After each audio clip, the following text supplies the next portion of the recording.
পাবদা মাছ খেতে যারা যারা ভালোবাসো শীতের সকালে পাবদা মাছের এই হালকা ঝোলের রেসিপিটা অবশ্যই তাদের জন্যে।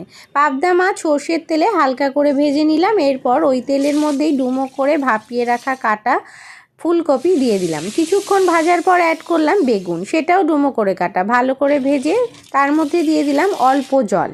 তার মধ্যে দিয়ে দিলাম একটা টমেটো ছোট সাইজের কেটে চারফালা করা। একটা বাটিতে কিছুটা রাঁধুনি, তার মধ্যে জিরে আর ধনের গুঁড়ো দিয়ে মিশ্রণটা বানিয়ে দিয়ে দিলাম ওই তেলের মধ্যে। প্রয়োজন মতো অ্যাড করে দিলাম নুন, হলুদ আর 2-4 দানা চিনি, তার সাথে কাঁচা লঙ্কা বাটা অবশ্যই। এরপর ভালো করে কষতে দিয়ে যখন তেল ছাড়বে সেই মুহূর্তে দিয়ে দিলাম গরম জল পরিমাণ মতো, আর তারপর ঢাকা দিয়ে সিদ্ধ হওয়ার অপেক্ষা।